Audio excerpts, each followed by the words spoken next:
Bismillahirrahmanirrahim. Nahmaduhu wa nusalli ala rasulihil karim, amma ba'd. Insyaallah pada kesempatan ini kita akan melanjutkan kembali pembacaan Hasyiyah I'anatut Thalibin, masih melanjutkan bab wakaf. Jadi kemarin oleh syarih telah dijelaskan definisi wakaf, baik secara bahasa maupun secara syar'i. Nah, sekarang beliau muhasyi, yaitu Syekh Bakri Sato, beliau akan menjelaskan makna perkata daripada definisi yang telah disampaikan oleh syarih kemarin. Nah, kata beliau, qauluhu, adapun perkataan syarih yang mengatakan huwa lughatan al-habsu, huwa adapun wakaf lughatan secara bahasa, itu maknanya adalah al-habsu, menahan. Jadi kata lughatan ini dibaca nasab, menurut pendapat yang azhar ini adalah i'rabnya menjadi tamyiz atau i'rabnya menjadi dzarfu makan, yaitu dzaraf makan. Nah, lughatan ini diambil daripada fi'il madhi lagha yalghu. Nah, huruf ta pada lafal lughatan itu adalah iwadun minal wawi, itu ganti daripada wawu sehingga menjadi lughatan, lughah. Nah, wakaf di dalam makna bahasa itu maknanya adalah al-habsu, yaitu menahan. Yuqalu dikatakan waqaftu kadza, aku mewakafkan ini. Ai habastuhu, aku menahannya. Qala ar-Rasyidiyu, telah berkata ar-Rasyidiyu, beliau mengatakan ungzur mal muradu bil habsi fil lughah, lihatlah apa yang dimaksud dengan al-habsi fil lughah di dalam makna bahasa. Qauluhu, perkataan syarah yang mengatakan syar'an, wakaf secara syariat itu adalah habsu malin ila akhirih. Nah, kata beliau qadishtamala hadza ta'rif alal arkani al-arba'ah, sungguh telah mencakup hadza ta'rif, ta'rif ini mencakup alal arkani al-arba'ah, mencakup atas rukun-rukun wakaf yang 4. Jadi kemarin sudah disampaikan bahwasannya rukun-rukun wakaf itu ada 4. Yang pertama adalah wakif, yaitu orang yang berwakaf. Yang kedua adalah mauquf alaih, penerima wakaf. Kemudian yang ketiga adalah mauquf, benda yang diwakafkan. Kemudian yang keempat adalah sighah. Nah, ta'rif wakaf atau definisi wakaf yang telah disampaikan oleh syarih kemarin, definisi tersebut itu mencakup kepada 4 rukun ini, yaitu mencakup kepada wakif, mauquf alaih, kepada mauquf, dan kepada sighah. Wa ala mu'dhamis syurut, dan ta'rif tersebut itu juga mencakup kepada mu'dhamis syurut, yaitu sebagian besar syarat-syarat wakaf.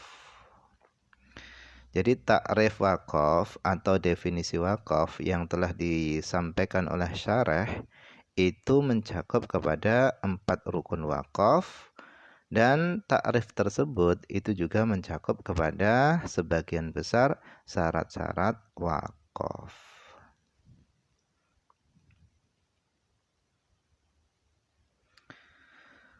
Kemudian qauluhu, perkataan syarah yang mengatakan habsu malin ila akhirih, itu yatadammanu habisan. Habsu ini mengandung habisan, mengandung orang yang menahan harta. Wa huwa adapun habisan itu adalah al-waqifu. Habis itu adalah al-waqifu, orang yang berwakaf. Wa yatadammanu sighatan, dan kata habsu itu juga mengandung kepada sighah. Kemudian wa qauluhu, perkataan syarah yang mengatakan malin, wakaf itu adalah habsu malin. Nah, malin di sini yang dimaksud adalah wal mauquf. Itu adalah benda yang diwakafkan.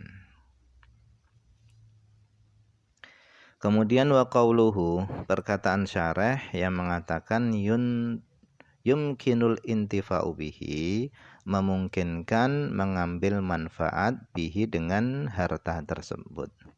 Ila akhirih. Jadi perkataan syarah yumkinul intifa'u bihi ila akhirih ini adalah bayanun limu'dhamis syurut, penjelasan bagi sebagian besar syarat-syarat benda yang diwakafkan. Jadi syarat benda yang diwakafkan, yang boleh diwakafkan, yang pertama bendanya itu bisa diambil manfaatnya. Jadi syarat benda yang boleh diwakafkan itu yang pertama bendanya itu bisa diambil manfaatnya. Kemudian yang kedua, ketika benda tersebut diambil manfaatnya, benda tersebut itu harus masih tetap utuh. Kemarin dalam definisi disampaikan baqa'u ainihi, tetapnya bendanya.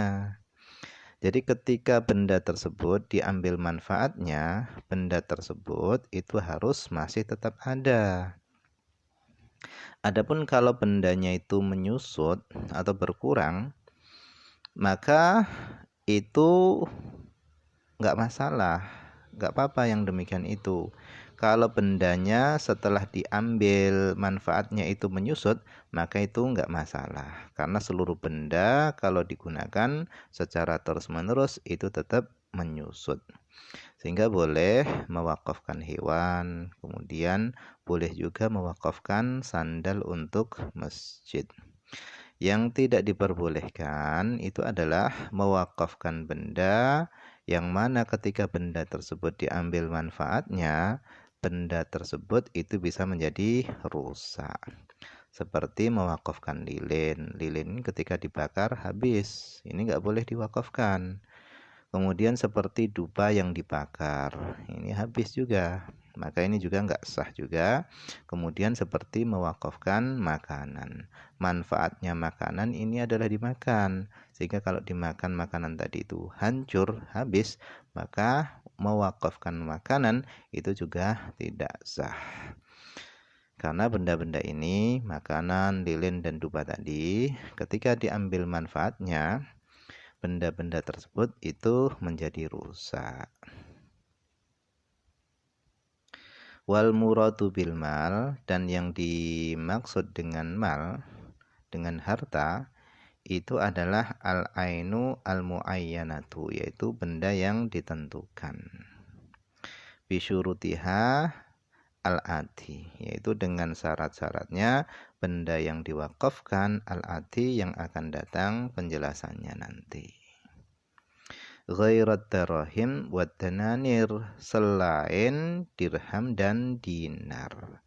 Jadi dinar dan dirham ini adalah mata uang zaman dulu. Dirham ini terbuat dari perak, kalau dinar ini terbuat dari emas. Jadi mewakafkan dinar atau dirham, atau kalau zaman sekarang itu adalah mewakafkan uang, itu tidak sah. Alasannya li'annaha, karena sesungguhnya dinar dan dirham itu tan'adimu bisorfiha, itu akan habis bisorfiha dengan mentasarufkan. Fala yabqa laha ainun mawjudatun, sehingga tidak tetap laha bagi dinar dan dirham tadi ainun mawjudah, ain yang ada, yang wujud.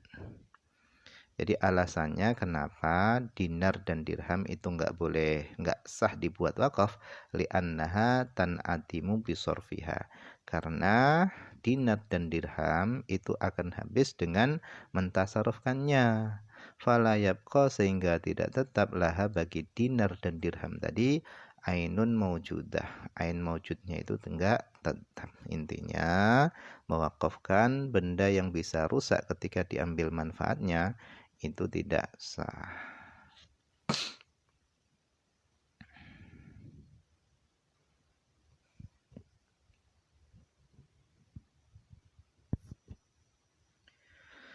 Kemudian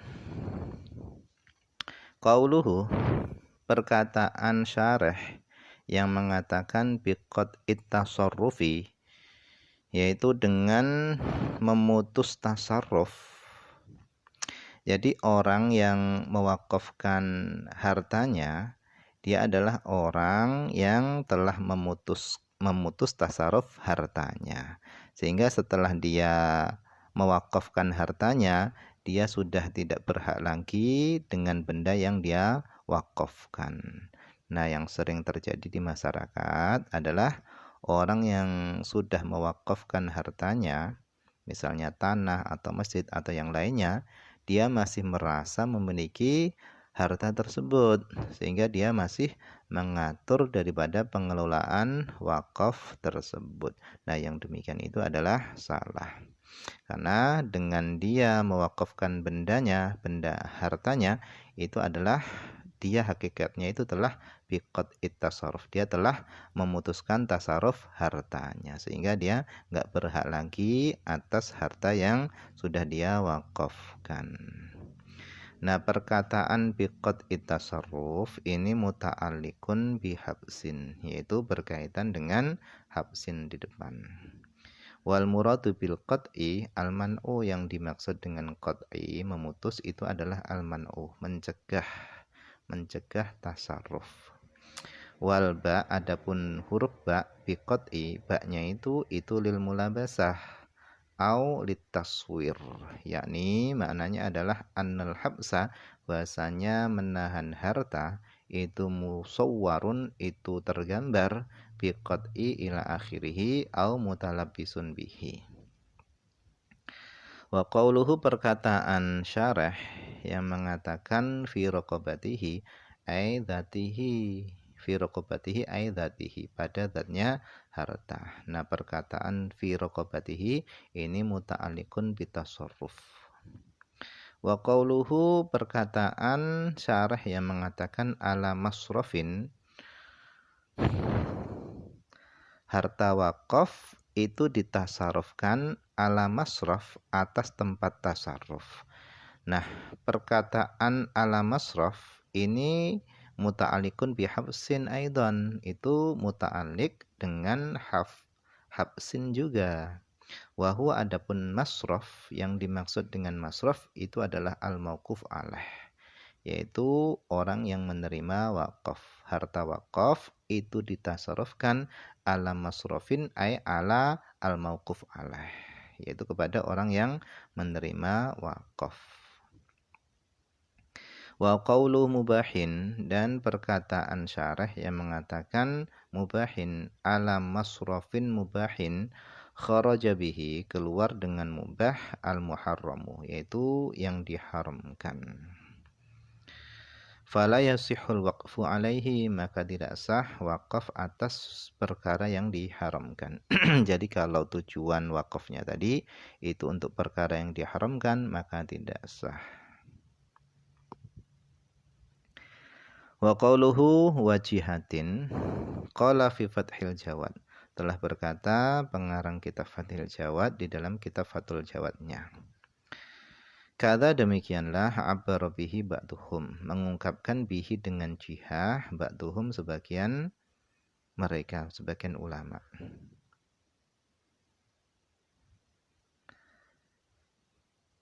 Wal aula hadful akhiraini, dan yang lebih utama adalah membuang yaitu dua yang terakhir. Lil jihah, bagi jihah. Kenapa alasannya? Li'ihamihi, karena membuat salah pahamnya ia, wa adamihtiyaji ilaihi, dan karena tidak butuhnya dan karena tidak butuhnya kepadanya, li syumuli ma qablahu lahu, karena mencakupnya apa-apa sebelumnya lahu bagi jihah. Nah, mungkin ini saja dulu yang bisa dibaca pada kesempatan ini, semoga ada manfaatnya.